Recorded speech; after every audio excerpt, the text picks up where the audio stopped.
Disitulah baru ada, kenapa? Pemerintah daerah sudah mengeluarkan IUP yang udah banyak, ada sekitar 71 waktu itu. Tapi tidak ada satupun notasi tambang pasir laut di petanya RZP3 kayak itu. Tapi kan kadang-kadang nelayan juga nanti dikasih kapal siapa yang ngasih bensin. Nah, kadang-kadang seperti itu. Orang nelayan itu Pak dikasih ikan aja dia kasih ikan siapa yang kasih pakan. Jadi kami izin nih kalau masalah calegnya gitu, kami menjadi korban dari para senior kami mungkin yang berkhianat. Jadi dalam PP 26 ini, dalam nanti pelaksanaannya, ya kita harapkan nanti ada juknis dan seterusnya.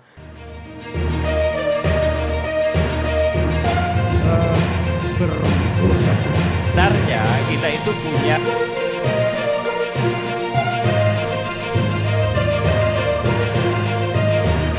tanggapan bisa per KPU Kabupaten Kota.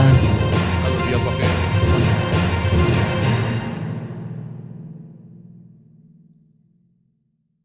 Pak Win ada yang mau dijawab dengan beberapa persoalan tadi mengenai pengawasan, mengenai CSR itu nggak sebanding dengan apa yang dirasakan oleh nelayan, bahwa budayanya ini yang akan diambil dan segala macamnya tadi. Silakan. Ada beberapa memang dari Bro ini mengenai apa tadi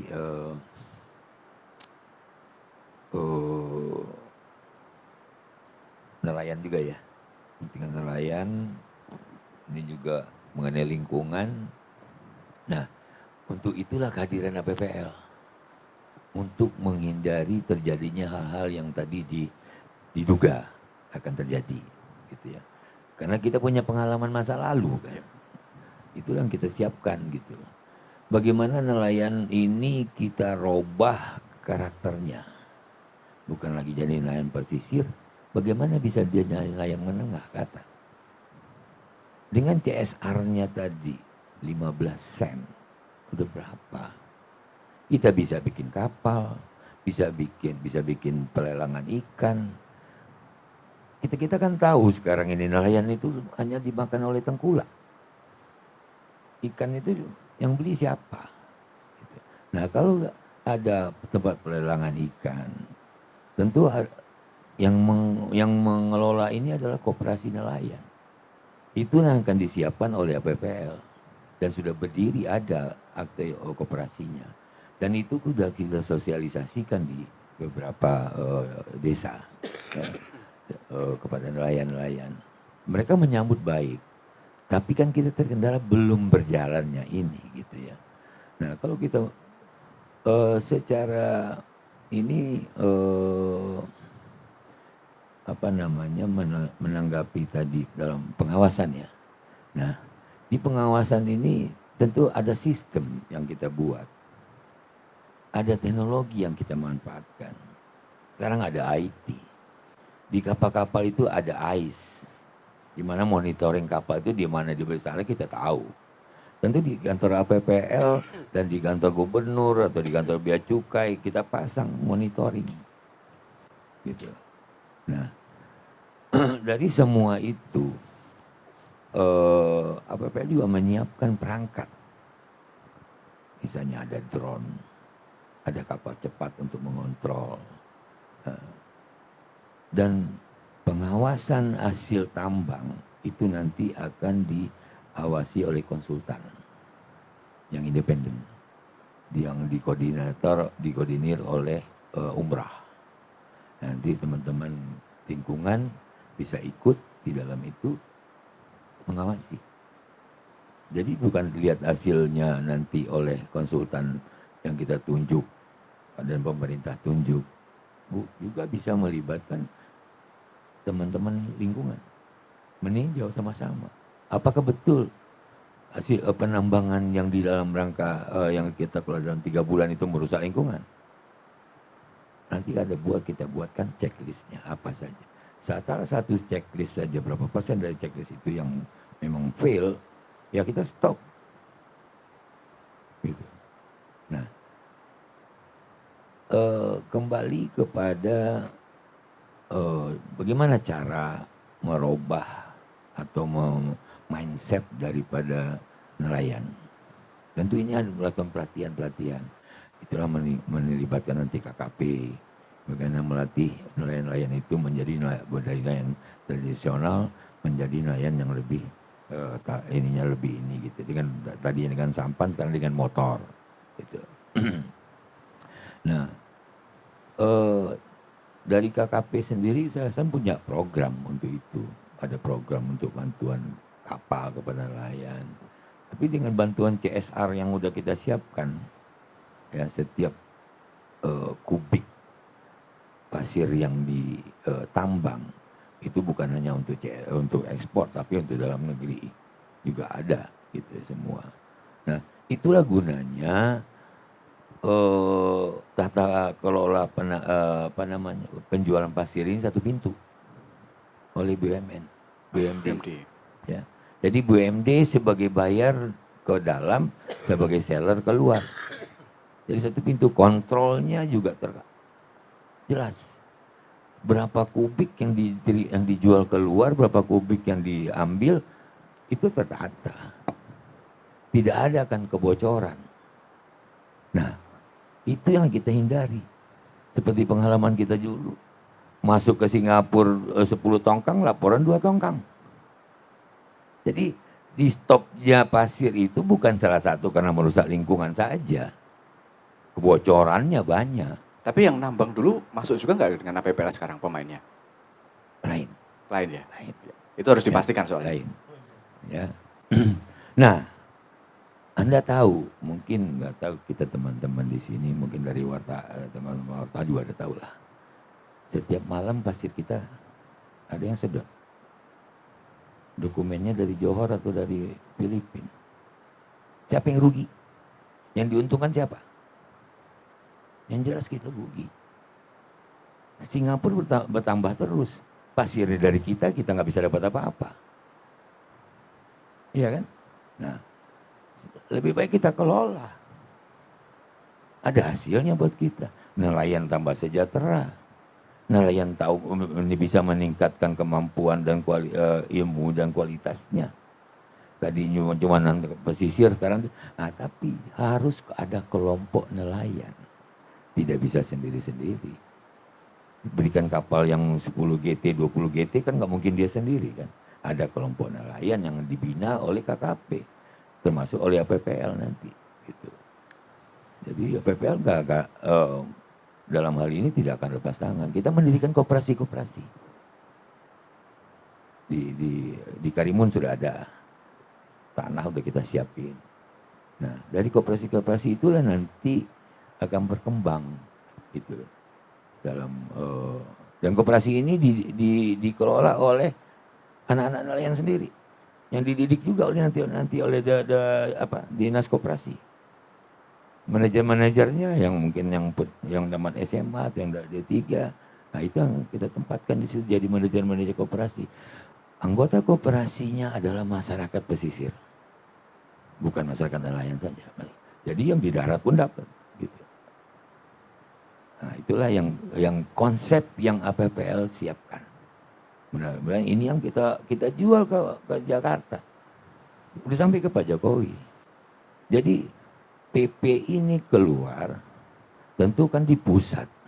Sosialisasinya juga dengan pusat. Gitu. Nah, kalau yang sosialisasi yang ke kita sini, contoh pada waktu pembahasan rancangan RZWP 3K. Ya. Kebetulan pada waktu itu saya mencoba mendapat undangan. Kami tidak dikasih undangan, tapi dapat, gitu ya. Saya hadir. Ini sedikit bagaimana dapatnya zonasi tambang pasir laut. Pada waktu itu tidak ada, hanya pendalaman. Dibilang pendalaman alur lah. Tapi lucunya, semua alur pelayaran, notasinya pelabuhan. Ya kan? Kalau pelabuhan kan ada pendalaman alur. Ya. Nah, pasirnya kemana? Sedangkan pendalaman alur di UNCLOS yang sudah kita ratifikasi, itu tanggung jawabnya pemerintah. Keselamatan pelayaran itu tanggung jawabnya pemerintah. Pendalaman alur itu tanggung jawabnya pemerintah. Gitu. Alur pelayaran ya, apalagi alur pelayaran internasional. Selat Durian itu pelayaran internasional. Nah, kebetulan saya hadir, gitu. Kalau tidak hadir, tidak ada titik koordinat untuk tambang pasir laut. Pasir timah pun tidak ada. Yang ada cuma pendalaman aja. Pelabuhan-pelabuhan di sepanjang alur pelayaran. Itu yang terjadi. Gitu ya. Akhirnya itu semua tim teknisnya itu batal itu semua. Tidak ada lagi di alur pelayaran notasi pelabuhan. Gitu. Nah, disitulah baru ada. Kenapa? Pemerintah daerah sudah mengeluarkan IUP yang udah banyak, ada sekitar 71 waktu itu. Tapi tidak ada satupun notasi tambang pasir laut di petanya RZP3 kayak itu. Gitu. Nah, setelah itu barulah mulai ada dirubah. Jadi tim teknisnya nggak tahu, saya bingung ada pesanan dari mana gitu ya. Itulah, mudah-mudahan ada yang terjawab sedikit. Kalau nggak ada nanti bisa kita berbalas pantun lagi. Ada di Pak Hendrik, sudah puas? Saya susah untuk terpuaskan. Susah terpuaskan. Silakan. Ya, saya bukan minum kuku bima tapi atau pasak bumi, tapi akar bumi masalahnya. Akar bumi ya. Iya, ya. Jadi bedanya nelayan, saya mau pesisir, Ya. pantai dan nelayan lepas itu adalah ketika nelayan lepas itu mereka bisa pergi ke laut yang lebih Ya. luas dan memang membutuhkan transportasi. Kalau yang di Batam, di Kepri ini ada cukup besar juga yang itu adalah nelayan pantai. Nelayan pantai dia mengandalkan alat tangkap. Mereka tidak punya kapal sampan gitu ya. Jadi mereka hanya menyisir pesisir. Dan ketika pesisirnya bagus ya mereka nggak perlu jauh-jauh. Ya, nggak perlu jauh-jauh. Kalau Bapak pergi ke Piayu, tempat kami itu ada area kami menanam 250.000 hektar dalam waktu 250.000 pohon dalam waktu 3 tahun dengan maintenance. Di tempat kami di hutan lindung Sei Beduk itu udang, kepiting itu banyak. Bahkan orang-orang lain di Batam ini kalau nyari udang sehat nggak ada di tempat kami. Itu udang itu 1 kilo itu bisa 110, 120 ya. Itu mereka bisa mencari dengan 2 jam, 3 jam paling banter seperti itu gitu ya. Dan mereka nggak perlu jauh-jauh. Ya memang proposalnya cukup bagus ya. Memang pasti ada tadi disampaikan bahwa oh ya akan ada pembinaan, ada penambahan sumber daya, peningkatan knowledge dan pengetahuan banyak macam-macam ya. Tapi kan kadang-kadang nelayan juga nanti dikasih kapal siapa yang ngasih bensin. Nah, kadang-kadang seperti itu. Orang nelayan itu Pak dikasih ikan aja dia kasih ikan siapa yang kasih pakan. Lebih banyak akan pakan ikan daripada ikannya. Itu kadang-kadang mindset itu yang apa ya namanya perencanaan itu tidak memikirkan itu gitu ya. Makanya harapan kami akan bumi ya tetap dengan nelayan ya aborsi ini. Begitu aborsi ini. Baik, kurang lebih seperti itu Bung Agus. Ya. Ya, ada nambahin Pak? Ya, itu sudah dalam pemikiran. Ya. Ya. Nelayan pesisir tadi, nelayan itu budidaya kan ada. Ya. Budidaya keramba. Ya. Tapi tidak semua lokasi yang pantai yang akan dikeruk pasirnya. Batam contohnya. Batam itu hanya di daerah selat internasional di depan sana. Yang di dalam nggak ada lagi. Sudah tidak ada. Hanya paling satu di daerah yang arah ke Tanjung Pinang. Ya, depan Lobam itu. Situ. Itu aja satu. Ya. Hanya 3 titik sama di daerah pulau apa namanya sana yang Kepala Jeri ya. Kepala Jeri. Sana di atas Kepala Jeri itu ada. Tapi yang di dalam yang pesisir pulau-pulau kecil udah nggak ada lagi. Jadi aman. Yang di dalam aman. Ya. Tapi ya itu saya bilang ya. Anak-anak nelayan itulah yang menjadi akan nanti penunjang orang tuanya. Ini yang akan kita didik gitu. Menjadi nelayan tangkap. Ya kan? Nah, kalau mereka tentu orang tuanya ingin anaknya juga lebih kan. Tidak mungkin anak tuanya juga akan mengikuti bagaimana yang orang tuanya lakukan jadi nelayan pesisir saja gitu. Itu yang bagaimana kita meningkatkan pendidikan anak-anak pesisir. Kami sudah keliling, ya, dari Karimun sampai balik ke Sugi, dan semua mampir di pulau-pulau yang ada nelayan-nelayannya gitu. Ya kita sedih melihat kehidupan di situ gitu. Nah, untuk itulah PPL nanti akan membentuk koperasi, di mana juga salah satu CSR itu nanti ada rumah sakit terapung, ya. Jadi kita ngelihat gimana kalau mereka sakit di pulau itu, berapa lama mereka mau ke kota, mau ke Karimun, dengan sampan, dengan motor. Nah ini ada puskesmas keliling nanti kita siapin gitu, dari hasil CSR dan Komdevnya itu. Nah tentu ini bukan hanya untuk nelayan saja dan untuk masyarakat saja. Community development-nya itu ya udah bentuk untuk bantuan ke sekolah, ke masjid, ke ormas-ormas, ke pemuda.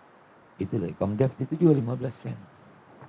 Nah, itu yang kita serahkan nanti oleh BMD kepada pemerintah yang mengaturnya. Jadi bukan APPL. Yang ngatur itu adalah BMD dan pemerintah. Kita sebagai masyarakat akan mengontrol, mengawasi. Dari LSM, dari partai-partai ini, itu mengontrol. Betul nggak disalurkan seperti itu gitu. Seperti yang kita rencanakan ini. Gitu. Jadi itulah saya bilang katakan ekspor pasir laut ini siapa yang menguntungkan? Ya kita semua. Ya, mau katakan Singapura untung. Nah juga tadi ada mengenai batas wilayah. Batas wilayah yang ditentukan secara internasional adalah origin. Jadi originnya di mana dulu? Bukannya dia menambah ke sini, dari sini dihitung, tidak. Origin pantainya dulu. Itu udah ketentuan internasional. Jadi dari PBB dan lain hukum dan segala macam itu udah ada. Jadi kita nggak usah takut.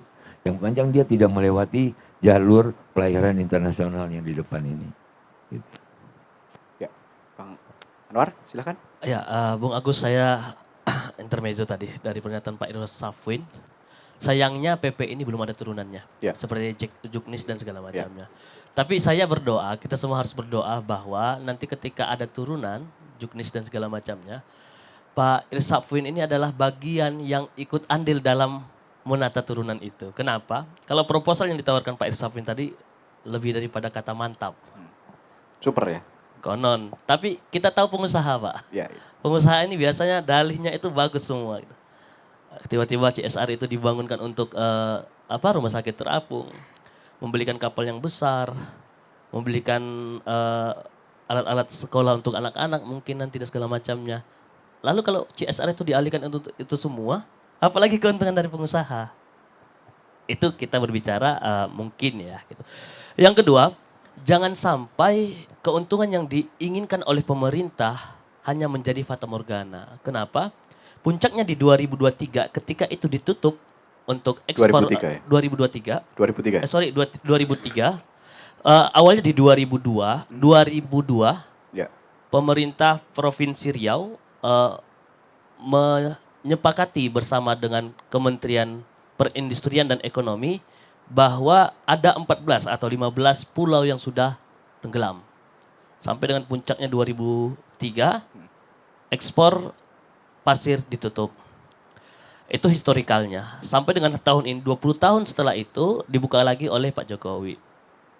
Jangan kemudian nanti yang harapan PNBP ya, penerimaan negara bukan pajak, nggak tahu nanti masuknya kemana, retribusi atau apa gitu. Yang dianggap besar malah menjadi fata morgana. Kenapa? Ya kalau nanti terakhir Batam, pulau-pulau sekitar Batam juga tenggelam kan bisa kacau negara nih. Banyak lagi yang harus diurus setelah itu gitu. Tapi saya berpikir pemerintah akan arif lah ketika melihat Batam dengan budaya tadi adalah salah satunya Melayu adalah nelayan, harus ada pertimbangan kearifan lokal yang dilihat. Bukan hanya berbicara dengan orang-orang pusat, siapa sih orang-orang pusat, toh ternyata nanti Kepri menjadi salah satu orang yang terkena dampaknya, ajak juga para nelayan Kepri untuk berbicara.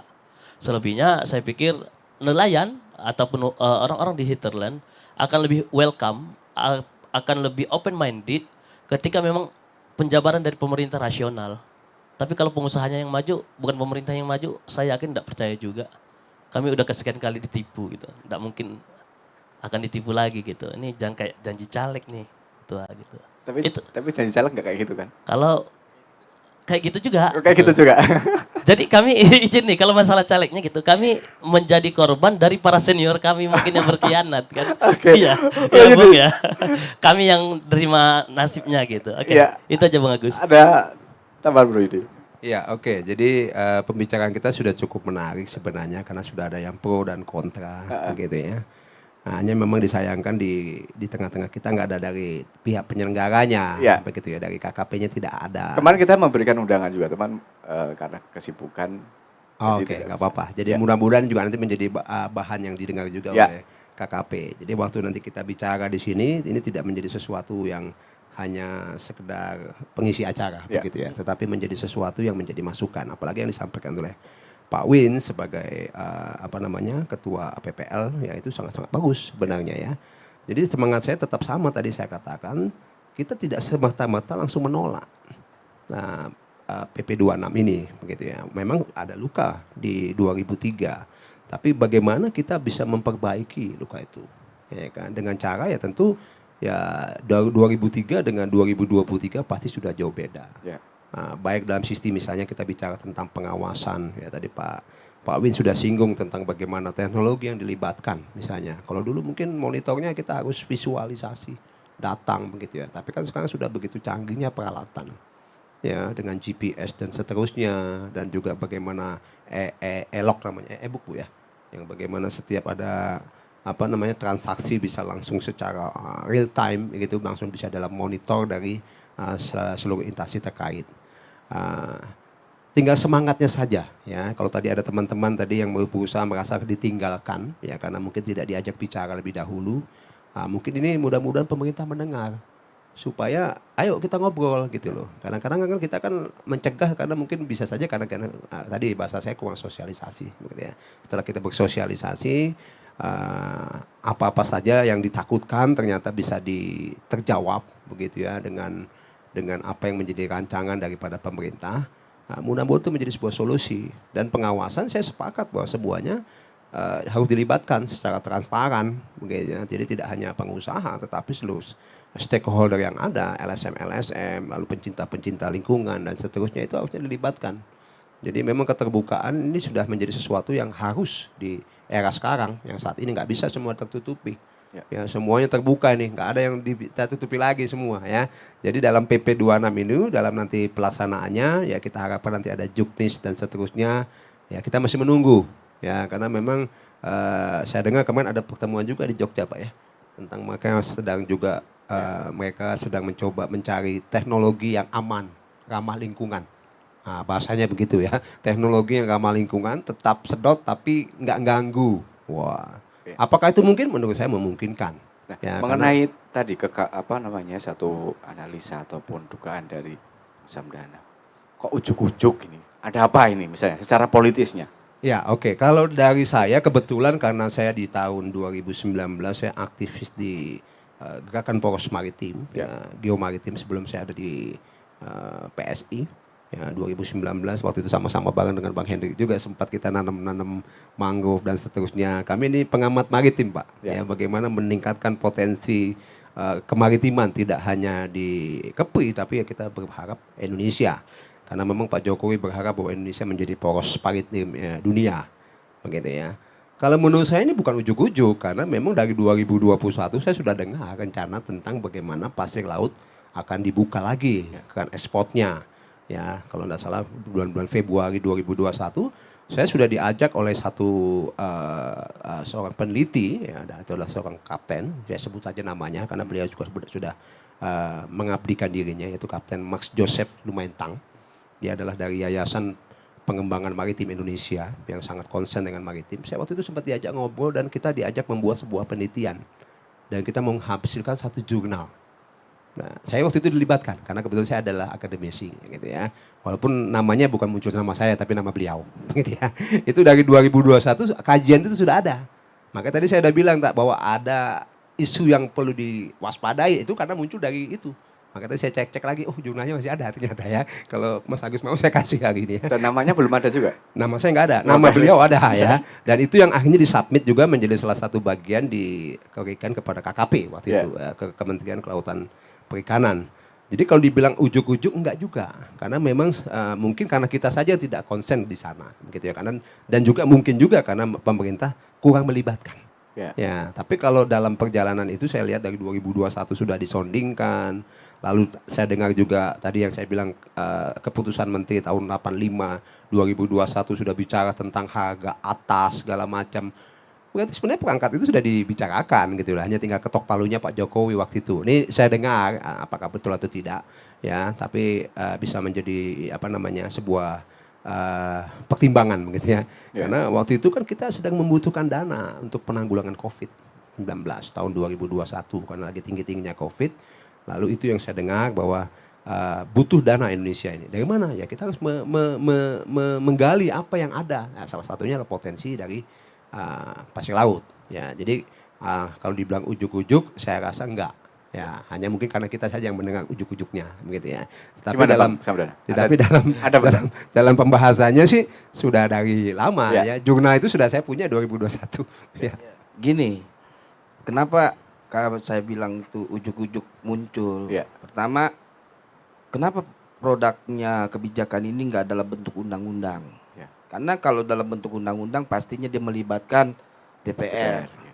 Nah, kalau dia melewatkan DPR, bisa dimungkinkan, apalagi ini tahun politik, Betul. mau menjelang tahun politik, bisa saja mentah. Karena koalisi di parlemen juga sekarang lagi bikin poros masing-masing gitu loh. Gimana Nah, warni ketika ya? Jokowi menyampaikan produk dalam bentuk undang-undang, ini Iya. pasti mentah. Nah, kenapa dia memaksakan PP? Karena ini hak prerogatif dia. Jadi kalau memang dasarnya ini dengan kajian yang benar, itu pasti dalam bentuk undang-undang.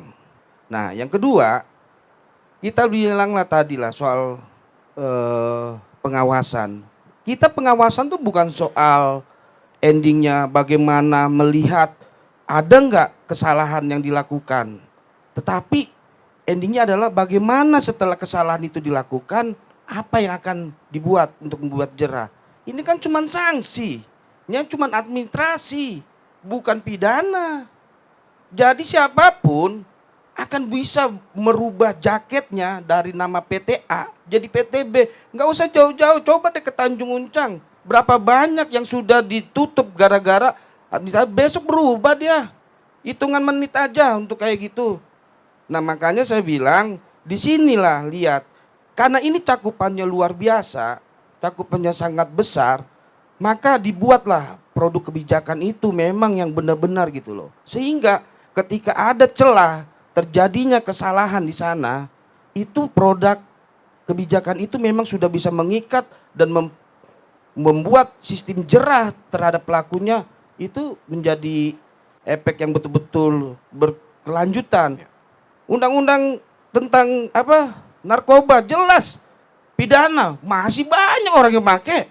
Apalagi ini Pak, yang jelas dia pakai dia untung, dia buat kesalahan di situ dia untung besar. Kalau dia pakai jalur dengan cara yang benar, mungkin untungnya dikit. Tapi kalau dia mulai curi-curi, itu yang lebih banyak. Nah, saya yakin akan lebih banyak. Nah, ketika terjadi kesalahan-kesalahan seperti itu, ya janganlah. Sanksinya itu cuma bersifat administrasi, bahkan penutupan saja. Nah, makanya saya bilang, kok nggak ada sanksi pidananya? Di mana peran pemerintah untuk memastikan bahwa nelayan-nelayan yang di Interland tadi itu dia merasa nyaman. Oh nggak bakalan nih ada orang yang bakal bikin macam-macam di sini. Oh ada ini nggak. Kalau misalnya ada dia lapor nih, Pak ini ada kesalahan seperti ini, dipoto, keluar sanksi administrasi, berhenti sementara.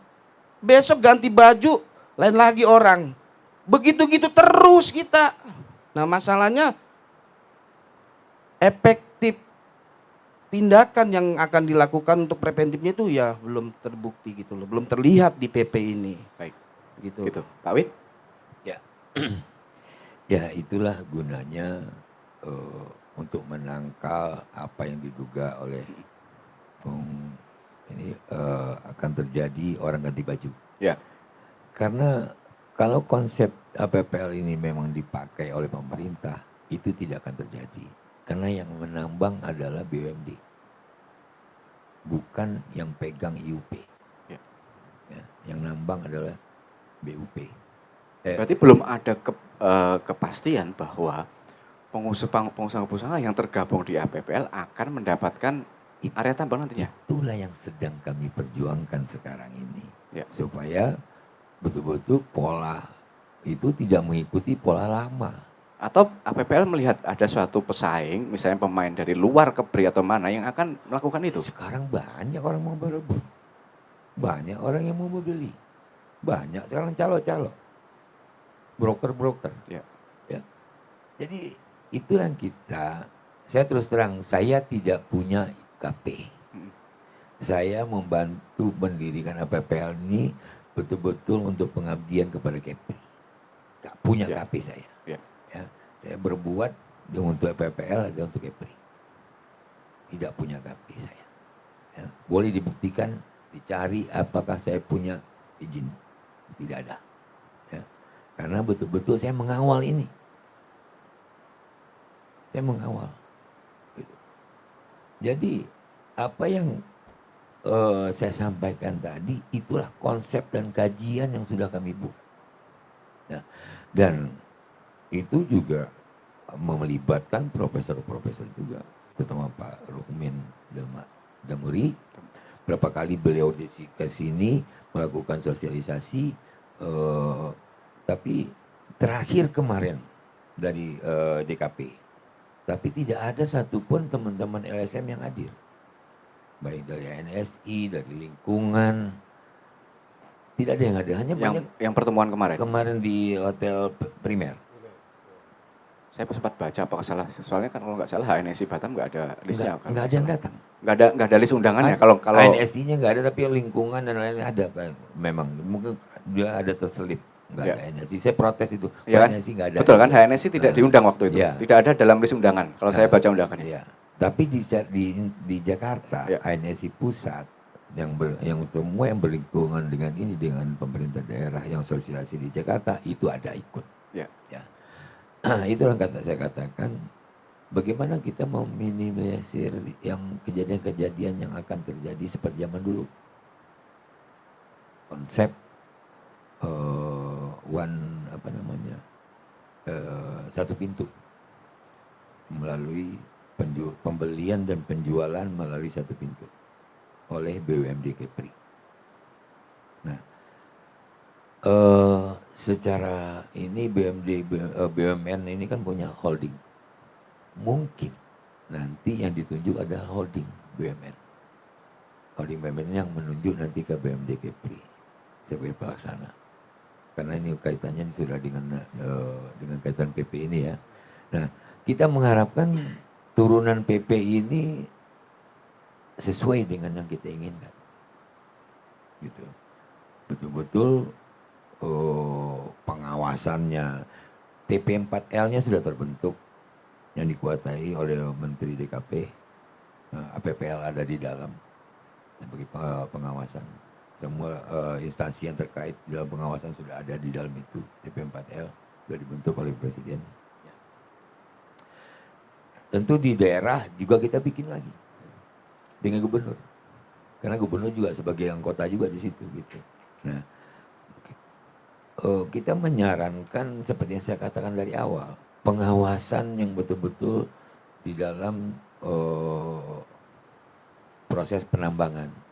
Ada zonasinya, tidak semua serentak di semua kap itu dalam satu ini kita tambang semua bersamaan. Karena kapalnya cuma berapa kapal yang akan disiapkan oleh BUMD. Ya, jadi tidak akan, kalau dulu kan bisa semua perusahaan semua ini bisa menambang bersamaan. Disitulah membuat satu kekeruhan dan kerusakan lingkungan gitu. Nah, kita menyiapkan sistem penambangan yang ramah lingkungan. Ya. Kita tidak mengharapkan kejadian-kejadian yang seperti yang akan merusak lingkungan ya. Gitu. Bagaimana kita juga menjaga nelayan ini tetap bisa melaut gitu. Kenapa? Lautnya tidak tercemar. Dia bisa, ya kalau di sini lagi ditambang dia bisa di sini. Tapi yang jelas lokasi penambangan itu sudah ada 4 lokasi, ya, dan itu yang nelayan yang di daerah-daerah situ kita sudah siapkan kooperasinya. Nanti kalau memang terjadi. Pak Win, kalau yang tadi tidak salah dengar saya, salah satu upaya dari APPL akan mengubah atau membiasakan nelayan tangkap menjadi nelayan budidaya, betul? Bisa. Tidak, ya, salah satunya. Salah satunya. Salah satunya. Gimana Mas? Kira-kira. Karena begini, untuk mengubah mindset atau kebiasaan nelayan tangkap menjadi budidaya itu butuh waktu banyak. Bahkan di Pantura pun belum bisa. Di Pantura belum bisa dan itu waktunya sudah sangat panjang. Bang Hendrik gimana? Jadi kecemasan environmental anxiety kita, kecemasan lingkungan kita saat ini berbanding terbalik dengan harapan memang. Ya. Ya, berbanding terbalik ya. Ya, masyarakat nelayan ini memang hanya berapa persen dari 10% lah mungkin ya, nggak sampai ya memang ya. Tapi bukan mereka tidak penting karena kita bicara tentang kearifan lokal tadi ya. Kita tidak bisa pungkiri bahwa pembangunan di Batam aja bisa kita kategorikan gagal dalam membangun masyarakat hinterland. Ya, jadi kecemasan kita itu tidak bisa dihilangkan dengan proposal-proposal ini gitu loh. Ini yang berat buat bapak-bapak ya, yang berat buat bapak butuh effort yang lebih tinggi lagi ya. Karena proposal ini tidak cukup buat mengurangi kecemasan mereka terhadap masa lalu atau masa kini yang mereka masih rasakan. Ya, nah program-program yang tadi disampaikan ada terapung, rumah sakit terapung, ada kemudian pembinaan. Memang ini proposal ini bagus. Proposal yang ini ya yang untuk tapi ya bukannya berarti kita setuju dengan penambangannya ya. Memang harusnya dari dulu dilakukan itu. Tak perlu tambang itu enggak ya. Jadi jangan dijadikan itu sebagai alat barter gitu ya. Ini kan seolah dijadikan alat barter ya. Padahal sama ini kalau kita contoh ya. Saya mau beri contoh saja di Pulau Bulan. Pulau Bulan itu haknya 50 tahun ya untuk mengelola pulau itu sekitar 100 hektar lah gitu ya. Nah, masyarakat yang tanda tangan 30 tahun yang lalu itu uangnya mungkin kompensasinya aja, mungkin sebulan aja habis, seminggu habis. Cuman bisa bayangkan cucunya masih ngisep itu kotoran itu sampai sekarang. Ya, itu gambarannya bahwa jangan sampai kebijakan ini harus diterima efek negatifnya buat nanti yang tidak ada di sini. Ya hanya gara-gara ekonomi, hanya gara-gara kebutuhan tetangga. Karena kan memang dari awal kita curiga, karena aktivis ini diciptakan bukan untuk percaya Pak. Kami ini diciptakan untuk curiga. Ya kalau kami curiga itu bukan berarti tidak percaya Pak. Curiga hanyalah suatu proses untuk menuju kepercayaan jadi 100. Seperti itu. Jadi kecurigaan kami itu kan konspirasi itu banyak sekali, ada konspirasi IKN, tapi yang jelas konspirasi yang kita lihat dan kita sudah bisa dapat data itu kita ini ekspor pasir laut itu sudah nggak populer di luar, kita masih melakukan ini gitu ya. Berbisnis alam ini juga nggak populer lagi, ya di Kamboja, di Vietnam, di Malaysia kan udah lama ditolak ini. Kenapa kita kemudian ngunyuk-ngunyuk ya membawa aturan ini dengan dalil-dalil, dengan proposal yang seolah indah itu tadi. Kalau kita bicarakan contoh di pengawasan, ya Tuhan, pengawasannya susah kali Pak. Ya di laut itu susah sekali. Kami sampai saat ini untuk BRIN itu kurang apa, hebat apa BRIN itu? Iya, BRIN itu kurang hebat apa? KSOP juga kurang hebat apa, punya data semuanya. Tapi ya yang nggak berjalan. Itu yang menjadi keraguan kami terhadap indahnya bayang-bayang Bapak tadi gitu. Nah, apa yang bisa membuat percaya kalau seperti itu? Kira-kira seandainya barang ini sudah jadi, sudah ada PP-nya dan akan mungkin dalam waktu dekat akan dijalankan, ada kemennya. Nah, kira-kira apa yang harus dilakukan sehingga mungkin semuanya bisa oke kan itu? Ya memang tidak bisa membuat orang senang semuanya, tapi ini Ini bukan meyakinkan orang ateis menjadi teis ini ya. Ya. Ini kita ini sudah tahu ini ada Tuhan memang gitu ya. Ya. Terus nggak usah kamu gambar-gambarkan ini ada monster. Itu tuh bayangan, bukan bayangan. Ini sudah dialami gitu ya. Dan intinya bahwa kebijakan-kebijakan pemerintah memang perlu diseimbangkan. Ya. Kita tidak perlu diseimbangkan karena memang ada banyak faktor ya yang mempengaruhi sebuah kebijakan. Ya, itu menurut kami bahwa kebijakan ini perlu sekali mendapatkan nutrisi yang lebih sehat lah. Itu aja. Ya. Begitu. Ada yang sampaikan? Saya sedikit. Silakan. Jadi Bung, tadi PP ini sudah terbit. Hmm. Saat ini yang memang yang dibutuhkan adalah bagaimana mengawal juknis. Bagaimana tadi yang saya bilang, bukan sindiran sebenarnya. Saya berharap Pak Safwin ini ada untuk merancang bagaimana juknis itu, teknis itu keluar. Supaya apa tadi proposal yang disampaikan itu betul-betul berjalan. Yang kedua, BUMD menjadi satu pintu untuk pembelian dan penjualan itu berjalan. Tapi dengan catatan, kembali lagi kita tanya, apakah ini betul sentimen? Atau pasirnya? Ini dari tadi kita berbicara tentang pasir laut gitu. Tapi kalau di PP itu kan sentimen. Saya dari awal lagi saya balikkan lagi. Kalau sentimen, ada yang mau beli? Tidak. Sentimen kalau kita tafsirkan sebagai lumpur. Nah, kalau saya pikir kalau sentimen enggak apa-apa dijual. Kalau dijual murah pun enggak apa-apa kalau dia mau beli gitu. Kalau sentimen dengan catatan tidak merusak ekosistem dan segala macamnya. Selanjutnya tadi disampaikan juga bahwa PP ini sudah jadi. Ya mungkin kalau mungkin akar bumi yang ekstrimnya ya tolak dan gugat gitu. Kalau saya enggak berani. Karena sejatinya itu produk pemerintah. Ya. Pemerintah yang mungkin mereka masih sudah melakukan kajian tapi dengan terbatas gitu. Terbatas tidak sampai dengan masyarakatnya langsung ataupun nelayannya langsung. Saya pikir dengan adanya ini penegasannya bahwa dengan adanya PP ini betul-betul pengawasan kajian itu betul-betul dibuka secara transparan. Diajaklah masyarakat untuk kemudian mengawal bagaimana pemerintah langsung yang hadir untuk mensosialisasikan peraturan tersebut, bukan melalui vendor. Itu saja. Ya. Mengenai sedimen Pak, kira-kira perlu di-clearkan. Kalau kita cerna di PP itu sedimen itu ya pasir. Ya. Itu kan suatu pembahasan aja gitu ya. Nggak mungkin ada sedimen itu ya memang secara orang awam katanya sedimen itu lumpur. Tapi nggak mungkin lumpur dijual. Dan juga pasir pendalaman alur. Apakah bisa dibeli oleh Singapura?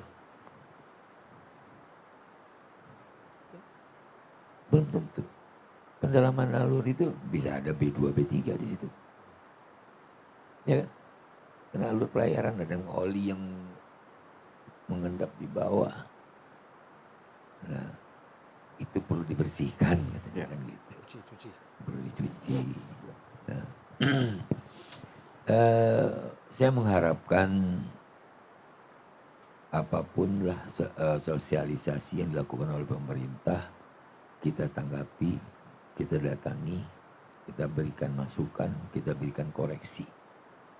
Ya. Saya juga minta kepada DKP dan maupun pemerintah kalau memang ada sosialisasi, seluruh stakeholder yang ada di Kepri ini diundang. Lembaga adat, ya, paguyuban, masyarakat pesisir, ada kan ormas masyarakat pesisir kan ada, ya, LSM. Jadi jangan nanti pengusaha yang disalahin. Karena kita membantu, biarpun memang pasti dapat untung, nggak mungkin pengusaha nggak mau rugi kan gitu ya. Tapi keuntung itu kita berbagi gitu. Makanya CSR kita minta yang lumayan kan. Berapa tadi kalau dihitung 1 juta kubik aja? Hah? Gitu. Apa yang nggak bisa bikin? Kalau Singapura butuh 500 juta kubik, kalikan aja 30 sen. 15 sen berbagi gitu. Nah, memang semua stakeholder harus terlibat di dalam bagaimana merubah pola pikir masyarakat, ya, memberikan knowledge kepada terutama yang di pesisir.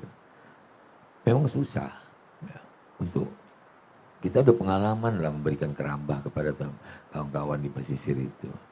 Bukannya untuk jadi hanya untuk makan aja sendiri habis gitu ya. Ya. Jadi ini pembinaan dan pengawasan kan di situ. Makanya kita melibatkan dinas-dinas terkait dan LSM-LSM yang mau betul-betul mau berjuang di lapangan untuk merubah pola pikir dan pola hidup mereka gitu. Nggak mungkin lagi kita secara tradisional terus, di depan kita udah makin jauh terus jalannya gitu. Kita masih begitu-begitu saja. Nah, bagaimana kita meningkatkan tadi nelayan pesisir menjadi nelayan tangkap, nelayan yang betul. Tapi waktunya panjang banget kalau itu. Ya nggak apa-apa, proses kan. Iya. Butuh proses semua, nggak mungkin langsung membalik tapak tangan jadi simsalabim, enggak. Tapi kita butuh kayak teman-teman SM, ayo kita ajak masyarakat pesisir itu. Ya. Mungkin dari teman-teman partai, sosialisasilah ke masyarakat. Ini ada ini. Gitu kan. Ya. Pokir-pokirnya sampaikanlah. Kan untuk dana pokir kan ada, ya, bantu masyarakat kan gitu. Ini perlu dijanji dulu kalau jadi nanti Iya. pokernya dilarikan ke sana. Jadi kalau bicara tentang perubahan mindset itu memang jadi tantangan utama ya. Kalau kita sudah tahu lah bagaimana kondisi para nelayan di pesisir ya, bukan berarti kita sedang mencoba menjudgment mereka gitu ya. Tapi memang itulah fakta ya. Saya juga kadang-kadang kalau lagi main-main ke para nelayan begitu ya, kapal sudah dibantu ada ya, kapalnya bisa lebih dari 3 mil pun masih bisa begitu ya. Tapi kan mereka karena sudah karena mental ya, mentalitas mereka hanya tetap aja di pinggir-pinggir pantai saja, tidak mau jauh-jauh daripada pantai gitu ya. Angka terkejutnya juga waktu saya ngobrol ini wawancara betul, saya tanya kenapa nggak pergi ke lebih daripada 3 mil, saya bilang misalnya. Ya Pak, kan sinyal hilang Pak katanya. Sinyal handphone hilang. Jadi ternyata ya mereka sudah mengenal teknologi handphone, jadinya kalau udah sinyal hilang itu jadi kecemasan tersendiri buat mereka. Padahal dulu nenek moyang kita luar biasa, nggak ada handphone pun bisa kemana-mana begitu ya. Jadi sudah ada semacam sebuah zona nyaman juga buat para nelayan kita. Jadi kalau sudah nggak ada sinyal itu kayaknya udah ini. Jadi mereka hanya nggak mau lama-lama juga berada di laut. Kalau dilihat dari dinas KKP yang ada di Batam ya, dinas perikanan kalau di Batam nggak ada kelautannya. Mereka sudah memberikan banyak juga bantuan juga untuk ke para nelayan-nelayan khususnya untuk kapal-kapal yang bisa nangkap jauh daripada 3 mil gitu ya. Entah itu bantuan 20 GT Pak ya, kadang-kadang 30 GT. Kemarin saya dengar juga waktu isu yang tahun 2019 itu bantuan dari Ibu Susi itu ada sekitar 30 kapal mangkrak. Kenapa? Karena tidak dipakai oleh nelayan. Karena mereka sudah dibantu, bukannya dipakai malah hanya buat sebagai tempat penampungan ikan saja, ditaruh di pelabuh gitu ya. Jadi ini bicara sesuatu yang jangka panjang, saya setuju ya. Dan memang untuk membuat sebuah perubahan ini butuh program Pak Bang Hendrik pasti ya kan. Dan menjalankan program juga jangan kita inilah ya, kita butuh uang untuk mengeksekusinya ya. Karena memang kalau kita hanya mengandalkan sekali lagi beribu maaf kepada pemerintah, kita hanya mengandalkan dana daripada pemerintah untuk melakukan semua itu, memang agak pesimis lah kita ya. Jadi banyak sekali program-program yang hanya mendarat, hanya sampai di paper saja, tapi tidak masuk kepada aktualisasi. Maka untunglah kalau misalnya ada APPL seperti ini yang punya kerinduan, ya pasti juga harus butuh ada dananya. Nah, dari mana ya? Dari itu tadi, kalau memang bisa disinergikan tentang bagaimana ke depannya, regulasi dari turunan dari PP 26 itu misalnya diikat sedemikian rupa supaya ada namanya hak kembali lah ya, dihak kembali kepada masyarakat sekitarnya, misalnya dengan lapangan pekerjaan, kesejahteraan ya kan, pengusahanya nggak boleh perusahaan dari Jakarta nambangnya di sini misalnya Ya, begitu itu catatan yang harus kita sampaikan, karena kan memang pelaku penambangan tadi belum tentu anggota APPL yang di sini kan Pak. Ya, makanya itu perlu ada semacam apa namanya ya, dealing-dealing begitu ya. Ya. Atau yang di Jakarta atau gimana Pak? Penambangnya. Iya. Penambangnya kan oleh BUMD. BUMD. Iya. Penambangnya BUMD. Nanti kapal-kapal yang apa itu dikontrak oleh BUMD. Jadi yang punya IUP, biar orang Jakarta mau orang mana ya nggak, silahkan aja. Tapi yang nambang BUMD. BUMD. Iya. Oke. Gitu. Ada tambahan? Tadi Ada. ada Ya. satu tadi saya belum tanggapi mengenai tadi nelayan diberi kapal, tapi bahan bakarnya nggak ada gitu ya. Ya. Nah, itulah juga salah satu udah kita Masukkan juga di masuk di dalam program gitu. Makanya ada koperasi itu kan bisa menyediakan bahan bakar. Dia bisa ada bantuan non tunai dan non tunai. Ya. Nah, nelayan bisa melaut dengan itu. Ikan yang ditangkap dibeli oleh koperasi. Dia bisa beli lagi bahan bakar, gitu. Jadi nggak perlu ini kan itu ya. Jadi kita makanya izin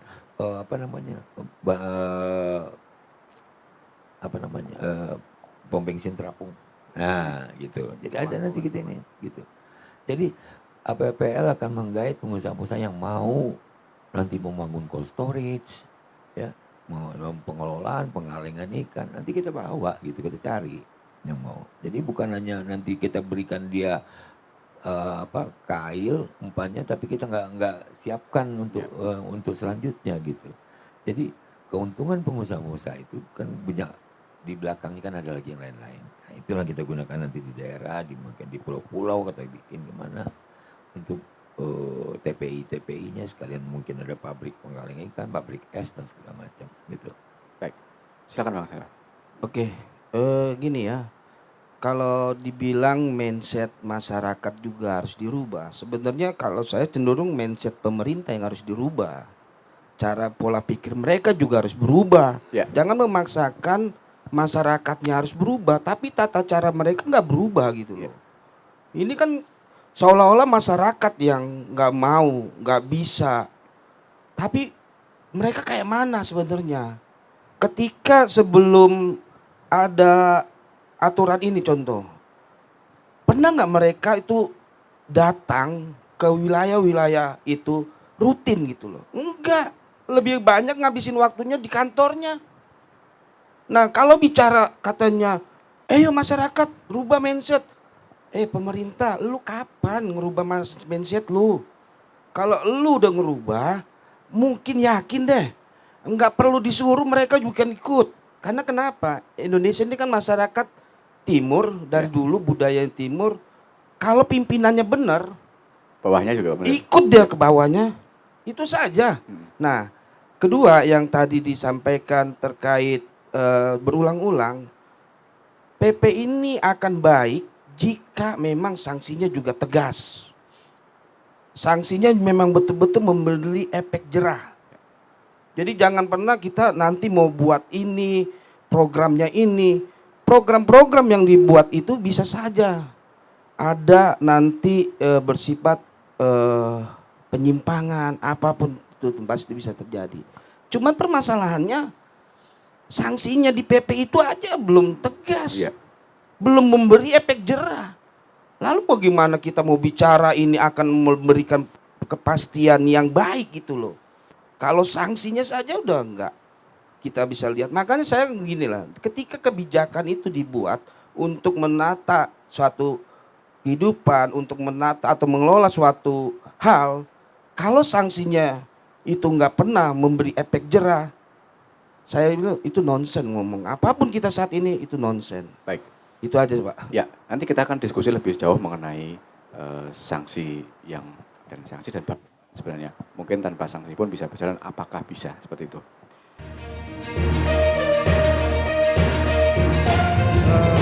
Sebenarnya kita itu punya